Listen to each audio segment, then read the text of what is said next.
It is already week 3 in the Premier League and Chelsea aiming to collect their first Premier League victory at home against Fulham in the Saturday lunchtime kickoff. This is my team selector preview, thoughts and everything in between ahead of the West London derby tomorrow, or at least a derby that I think Fulham fans take quite seriously, and I don't want to demean that. They take it very seriously, and I think Chelsea should be taking this game seriously.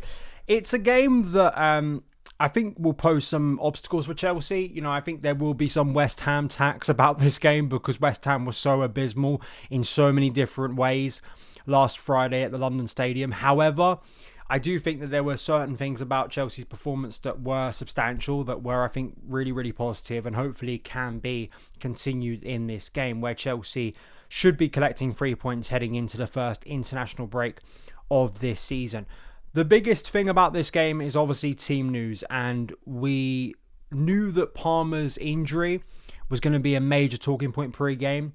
In Maresca's press conference, he confirmed that Cole Palmer is out of this game, and we're not entirely sure when he'll be back. I mean, the quotes themselves from Enzo Maresca weren't exactly like he's definitely going to be back post the international break because he hasn't been selected for England. Now, I don't think this is a major negative. Chelsea have depth to cover Cole Palmer for this game, as we saw last week, but also it gives him the time to recover because post the international break we will have obviously Premier League games, League Cup games, and also of course the Champions League returning. We're not entirely sure what Champions League games they will be. They may be Bayern and Barcelona, they may be another opponent, but you want to have Palmer ready and willing to go for that game, along with I think a trip to Man United and Liverpool at home maybe in the next block before the October international break. So yeah, big games are on the horizon and you want Palmer ready for that. It's who's going to step up and take that opportunity and gain the minutes because Palmer isn't there. He also was asked about Garnacho, effectively saying he's a winger. I see him as a winger. So that was probably the most that you were going to get out of Maresca about Alejandro Garnacho. I have to say that Buonanotte is the player that's being linked at the moment because, of course, the Xavi Simons deal was completely fallen through. He's gone to Spurs and there was some chat, there's going to be another name. And it looks like it's going to be a Brighton player on loan. Now, Brighton players that have arrived at Chelsea have not been bad players, to be fair. I mean, look at Joao Pedro, look at Marco Correa, look at Moises Caicedo. But it's a little bit underwhelming, it's a little bit bizarre. We will cover that as we wrap up this transfer window, but that is the other big news today heading into this game. Let's take a look at Fulham.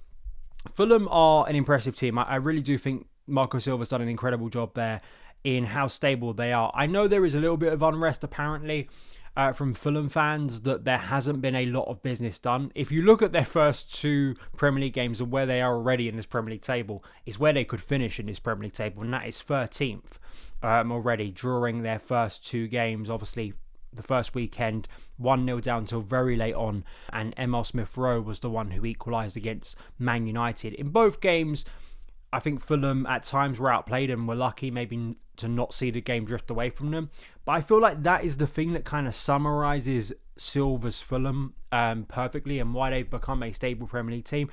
They're a team that doesn't roll over. They're a team that's very durable, that are quite awkward. They stick in games, they're quite stubborn, and if we remember the 2 games against them last season, one went very well in April in dramatic fashion that kind of saved our season. The other went terribly wrong. I think the one at the Bridge on Boxing Day was one of the worst tactical performances from Enzo Maresca as Chelsea head coach. I thought the way Fulham wrestled control in that game very early on, Maresca didn't adjust, and the game just went away from Chelsea with a last-minute winner, which was really a historic day for Fulham at the Bridge.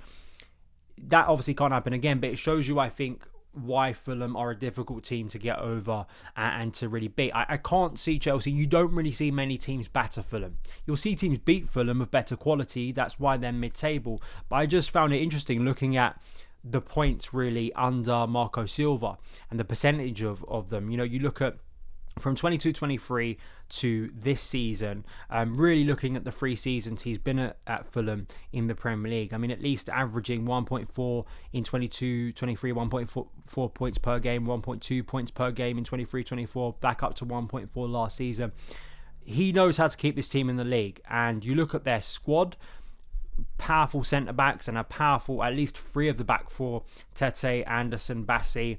Leno's been a decent goalkeeper. There's weight in midfield with Lukic and Sander Berg. Alex Iwobi, I think, has given a lot of trickery, and we saw off the bench last week Smith Rowe obviously contribute in attack. So there is quality, there is durability about the team, and I don't suspect Chelsea are going to roll Fulham over easily. It's not going to be as comfortable as it was against West Ham. I think many teams will find it's very comfortable against West Ham this season. So let's jump into my starting 11. I don't want to see too much radical change to the team that started against West Ham. I think because it went so well, and just also once again because of the profile of team we're coming up against. And I think that's in defence, but also mainly in attack, of why I'm not shifting things around. Robert Sanchez, yes, I think deserves some criticism for the goal against West Ham, but he is the first choice, and he's going to be the first choice this season. So we hope that he can remain consistent at his best, cutting out those errors, and Chelsea hopefully can have a better season. In the back four, I was torn because Malo Gusto, for me, if you're going to play Malo Gusto, you have to play him as a wing back. I think you have to use him in that capacity, and he did it again last week. That meant that Esteval could kind of move into a more inside right role rather than as a, on the touchline as a winger. You've got Neto on the other side. I think he performs in that role really well. When you opt for Reece James, it's not that he never overlaps, but he obviously has that natural tendency to invert, to move into the right centre-back role. So I think what you have to understand is if you bring in Reece, that probably means that Esteval or whoever plays on the right side of Chelsea's attack is going to have to play maybe a little bit wider, maybe without the natural support that's there with Malo Gusto. I think Reece will start this game. He didn't start the last one. It's at home. But if Malo Gusto comes off the bench, I want then Chelsea to move into a system where Malo Gusto can play as a wing back or just a natural fullback rather than as an inverted fullback. I just, specifically on the left, can invert. I just don't think it works with Malo Gusto. So maybe you're passionately like, the Gusto thing's working, he's turned around his form, attack-wise it's working, it's given Chelsea a threat, but I think Reece will come back into this game. Tosin and Trev is the back two. Trev, Simon Johnson did a brilliant piece about his journey over the past year for The Athletic that I definitely suggest you go and read. In terms of Tosin against his former club, I think he came back into the team last week. I think the back three of Tosin, Trev on the right, Tosin in the middle, and Cucurella on the left, I think is a really good back three. I think there's a lot of just nice variation with that back three. I think they're all comfortable in possession, and I think Cucurella very much suits that better. Again, if you have Malo Gusto, I think that just becomes quite obvious. But Tosin, line-breaking passes, I think he's underrated with his passing. And again, I think that may be a contributing factor. Also against a team at set pieces who may pose a threat to Chelsea. And I think Maresca prefers using Tosin in those type of games. So obviously Cucurella in this game as well. The midfield two, Enzo and Caicedo. Enzo very much stepping up against West Ham, scoring a goal. We want to see that again. Those late runs into the box, specifically against crowded defences, can really make a difference. Then we get into the attack. I'm going to stick with it, to be honest, in terms of personnel. I think Esteval starts off the right.